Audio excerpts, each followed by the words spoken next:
Hi everyone, I'm Matt Hetherington from MHTableTennis.com, and in my coaching tutorial video today I just want to give some simple tips for topspin transitions. So that's changing between backhand and forehand strokes, and then give you guys some ideas about what kind of drills you can practice that are going to help you just work on those basic transition foundations. Starting at the beginning, we're in our ready position, which is where we're going to anchor ourselves on the table, middle of the backhand side, racket neutral. And this is where we try and come back or try and recover towards after we play every ball in table tennis. We need to cover our backhand side. So my best advice to begin with is cover your backhand, move for your forehand. Okay, so once you see a forehand opportunity, you need to move, but always make sure you can cover your backhand side. Okay, and that's because we have more room to reach on our forehand, we have more range of motion. Backhand we can only cover really in front of us, which means we need to do a better job of covering the side of the table. After we finish our stroke, we return to neutral position. That helps us transition between backhand and forehand. So you always finish with your racket at eye level and then breathe out and relax. And as you're recovering your footwork, drop your racket back down to neutral. Okay, so backhand, neutral, forehand, neutral. Okay, this helps you with the ease of your transition. Now, as you're transitioning from backhand to forehand, it's important to prepare your stroke as you move. So you might have just played a backhand.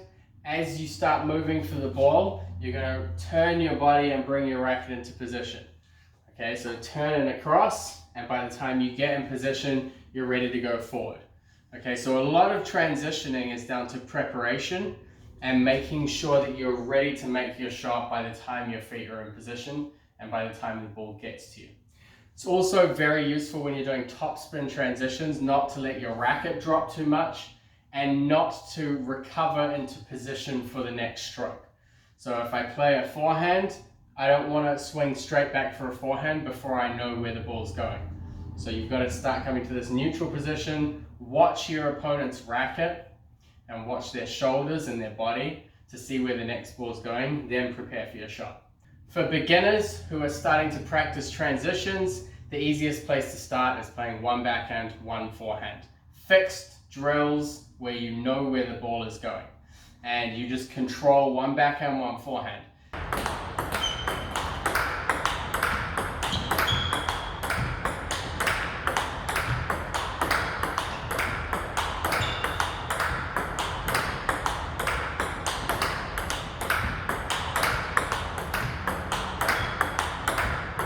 The next phase of that is to go one backhand control and start building some more power in the forehand.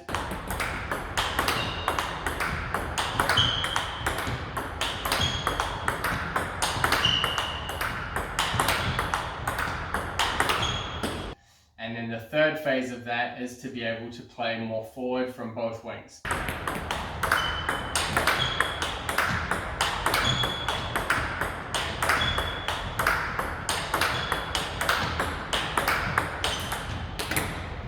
The next drill that's good to move on to after you've been doing 1 and 1 or 2 and 2 is one that is slightly less fixed. So once you get comfortable with the transition where you know where the ball's going, it's nice to move on to a drill where there's a little bit more uncertainty, and one that I like to do is 1 or 2 backhands, 1 or 2 forehands.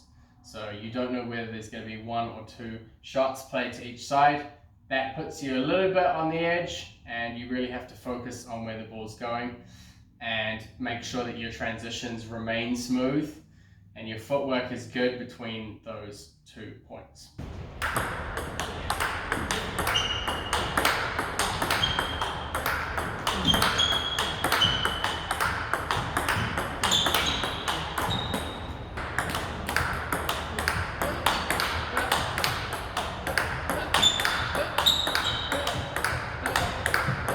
Once you've done a drill like that, which is partially fixed and partially random, it's a good chance to get into a drill that's more open, and random placement is a very good place to go, not just for your anticipation, but to practice that transitioning under pressure. So you might play to a partner's backhand and have them play free to the table, I like doing it sometimes multi-ball, where this pace is a little bit higher, so it really puts pressure on those transition points. And here is a small example of me trying to do some for multi-ball.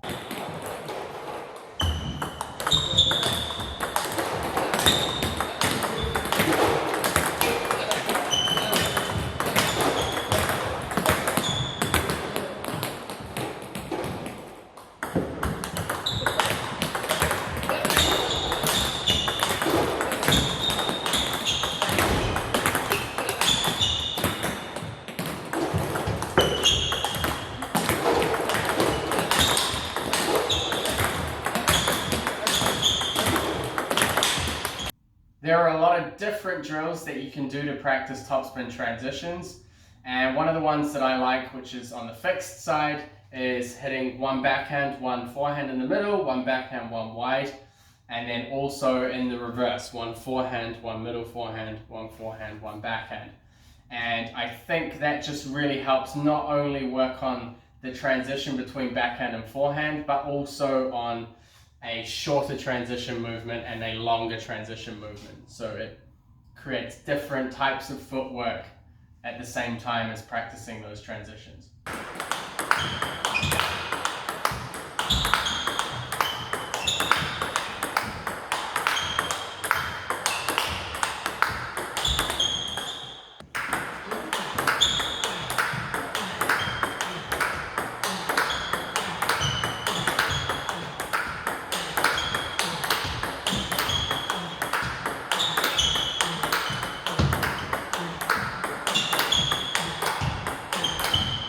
That's a brief coverage of some points for transitions, working on topspin transitions, more suited to beginners or early developing players.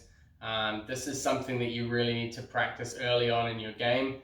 And I also find that a lot of table tennis players are a lot more comfortable transitioning from backhand to their forehand. It's good to do some practice drills where you're transitioning back the other way.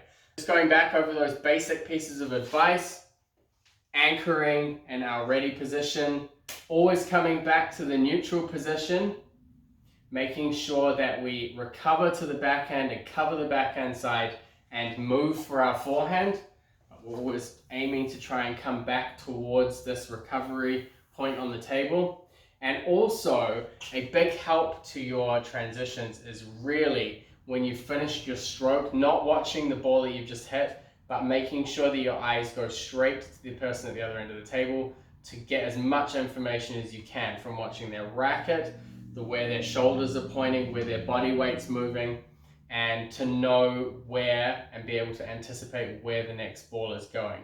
So having that extra time makes a huge difference with how comfortable those transitions are, and also with your footwork movement.